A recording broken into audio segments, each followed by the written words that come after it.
नमस्कार। ज्योतिष और जीवन चक्र में आप सभी का हार्दिक स्वागत अभिनंदन है। माँ भगवती आप सब पर कृपा करें, सब पर कृपा माँ की रहे और आप लोग हमेशा स्वस्थ और प्रसन्न रहें। गुरुदेव से आज्ञा पाकर आज हम बात करते हैं अपने जो घर का मंदिर है उस मंदिर को कैसे रखना चाहिए, उसमें कौन कौन से देवता होने चाहिए, क्या पूजा का क्रम हो और कब पूजा करनी चाहिए,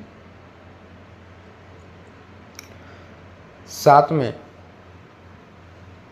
घर के मंदिर में क्या भोग लगाना चाहिए।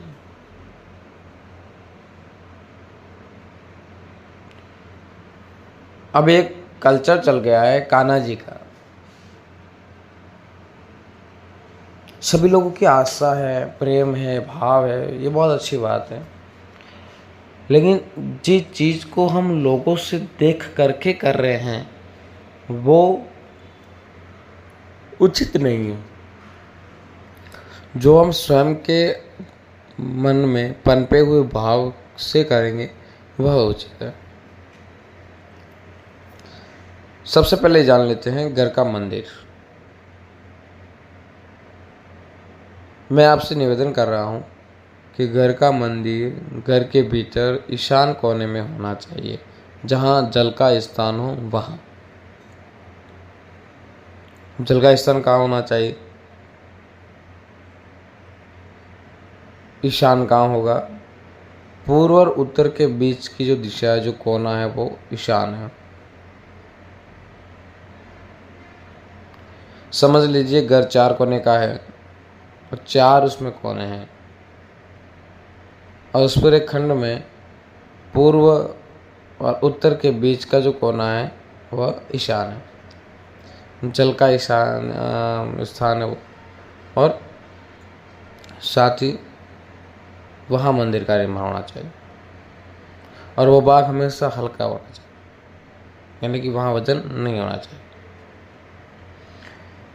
दक्षिण और पूर्व के बीच का कोना अग्नि कोना, जहाँ रसोई का कामकाज होना चाहिए। और दक्षिण और पश्चिम के कोना नैऋत्य कोना, जहाँ दक्षिण की तरफ वो भाग है उसको बाहर रखना चाहिए। अपना बेडरूम वगैरह या भारी कोई सामान है उधर रखना चाहिए। और फिर वायव्य, यानी कि पश्चिम और उत्तर के बीच का कोना। ईशान में अगर जगह नहीं है, ईशान में कोई समस्या है, मकान इस तरह से बना हुआ है, तो आप वायव्य कोने में भी ठाकुर जी की पूजा कर सकते हैं। वहाँ किसी 99 यानी कि 99% आपको वहीं बनाना है। नहीं तो फिर आप भगवान की स्थापना वायव्य कोण में कर सकते हैं। पहली प्राथमिकता ईशान कोण। हमारा मुख पूर्व में रहे, प्रभु का पश्चिम में, यानी कि मंदिर का जो पट है वो पश्चिम का हो और हमारा मुख कहाँ हो? पूर्व में। हम किसकी बात कर रहे हैं? घर के मंदिर की। इसके बाद में जो मूर्तियां होती है मंदिर में, घर के मंदिर में, वह मूर्तियां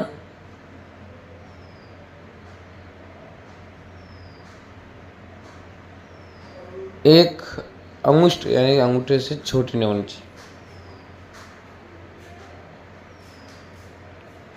और एक हाथ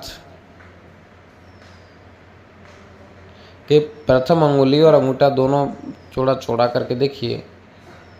उसको आम भाषा में वैद कहते हैं। उसको ये चौड़ा करके देखिए, आपको लगेगा कि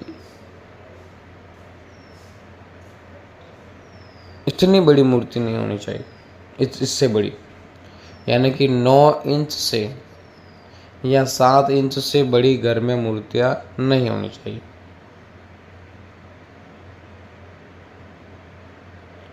नौ इंच से बड़ी मूर्ति नहीं हो और 3 इंच से छोटी नहीं हो, यानी कि 3-4 इंच छोटी ना हो। एक अंगूठे से छोटी नहीं होनी चाहिए।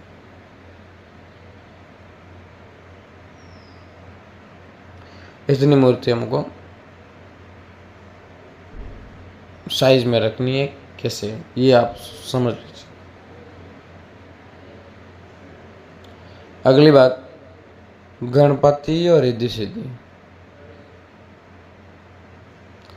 माँ दुर्गा, भगवती कुलदेवी, दुर्गा का हो या कुलदेवी को, कोई भी माता जी की एक मूर्ति।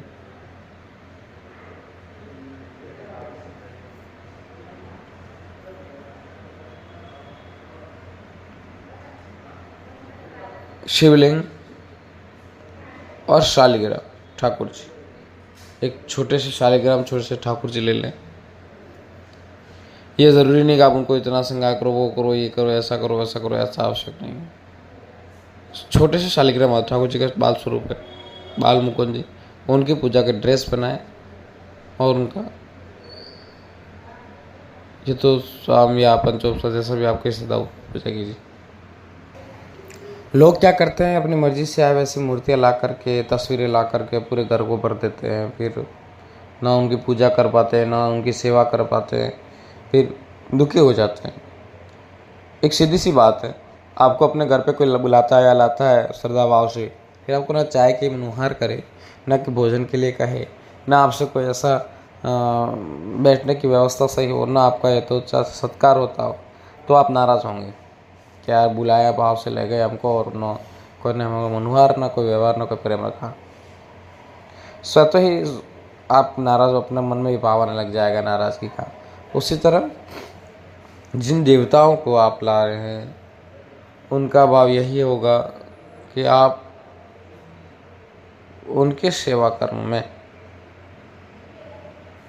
त्रुटि रखते हैं तो आपको फिर उसका दंड भुगतना पड़ता है। सिंपल सी बात है।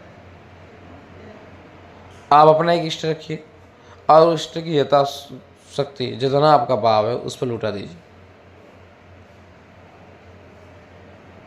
बस आपको कोई करने की आवश्यकता नहीं।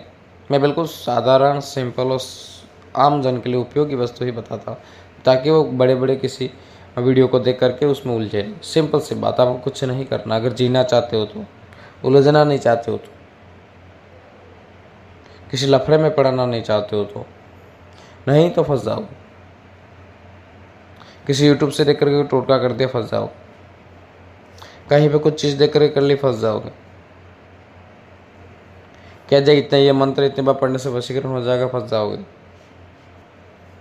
ये करने से आपको धन की प्राप्ति होगी, उससे भी फंस जाओगे। सात्विक कर्म करना चाहिए आम जन को, व्यवस्थित जीवन जीने वाले गृहस्थी व्यक्ति को सात्विक कर्म करके सात्विक रूप से धन अर्जित करना चाहिए और सात्विक रूप से साधना करके प्रभु की कृपा पानी चाहिए। मैं ये जानता हूँ, मैं ये निवेदन कर सकता हूँ।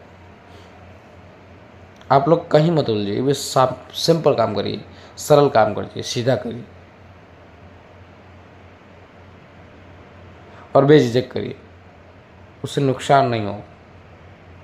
और आज आपने जो समय दिया है ईश्वर आपको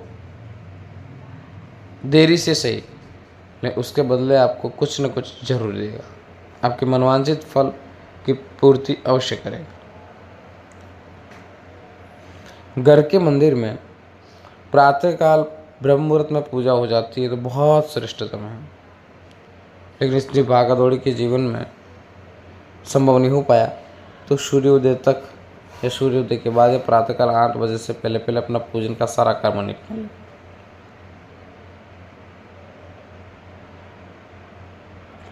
इसके बाद में जो अपने इष्ट देवता का दिन है, यानी कि मंगलवार है या रविवार है, बुधवार है, गुरुवार है, शनिवार है, जो भी वार है, शुक्रवार है, तो उस दिन ब्रह्मचर्य का पालन करें, चाहे वो कैसे भी करें। जिस दिन अपने इष्ट देवता का दिन है उस दिन व्रत कर रहे हैं तो बढ़िया है, नहीं भी कर रहे हैं व्रत तो कोई तकलीफ वाली बात नहीं है, लेकिन उस दिन ब्रह्मचर्य का पालन करें और जिस दिन भी संत की तरह जीवन जिए,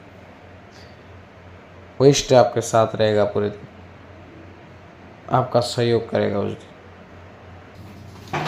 इसलिए जितना सरल हो सके वो प्रयोग करिए आप।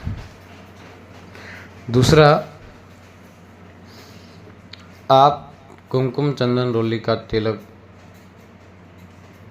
करके अक्षर, धूप, चिन्ह जो भी उपलब्ध हो प्रभु को चढ़ाते हुए पूजन करिए।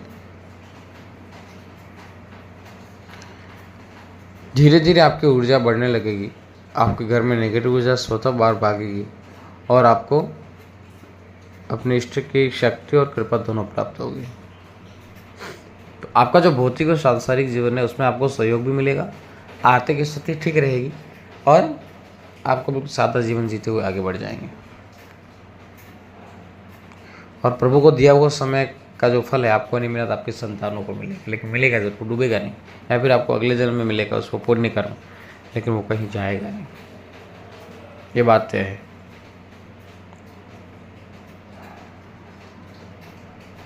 इसके बाद में प्रातःकाल हमेशा सूर्य को जल चढ़ाना चाहिए। जो गृहस्थी लोग हैं, जो स्टूडेंट हैं, विद्यार्थी हैं, पढ़ रहे हैं, छोटे हैं मोटे हैं, हमेशा उससे क्या दरिद्रता का नाश भी होगा और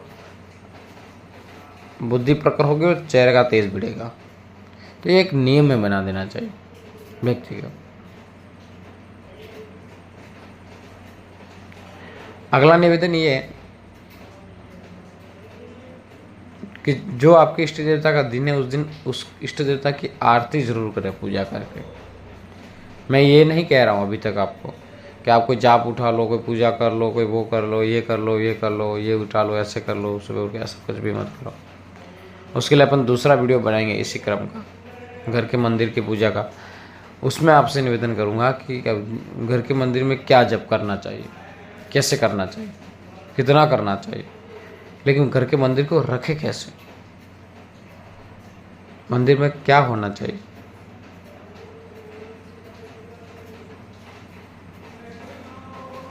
घर के मंदिर में गरुड़ घंटी जो आती है छोटी वाली, वो अवश्य होनी चाहिए। प्रातःकाल सुबह शाम संध्या के समय पूजन करने के बाद, पूजन करते समय या ध्यान करते उसमें उससे बजाने से घर की नेगेटिव ऊर्जा भाग जाती, बाहर हो जाती।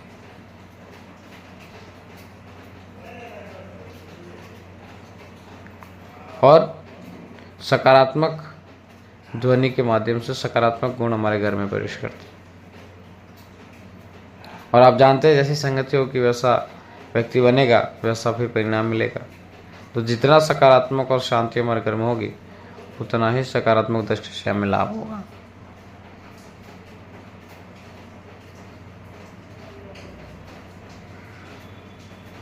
घर में अपन पूजा पाठ का काम कर रहे हैं तो संध्या के समय धूप अवश्य जलाएं। संध्या के समय धूप जलाने से, पूरे घर में धुआं करने से घर की नकारात्मक ऊर्जा बाहर चली जाती।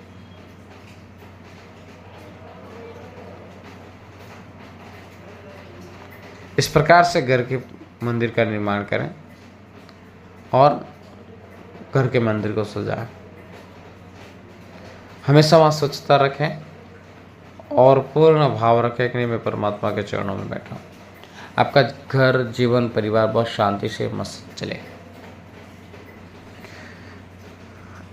अपन फिर मिलेंगे इसी वीडियो के दूसरे पार्ट में। माता रानी आप सब पर कृपा करें, आपके इष्ट देवता आप सब पर कृपा बनाए रखें। आपको वीडियो पसंद आती है तो उसको लाइक करें, शेयर करें और सब्सक्राइब अवश्य करें, ताकि अच्छी अच्छी जानकारी और भी आगे, अभी तो प्रारंभिक दौर है, और आगे बहुत अच्छे अच्छे वीडियो के माध्यम से बिल्कुल सरल तरीके से आपको जानकारी प्राप्त हो सके। इसी कामना के साथ में धन्यवाद।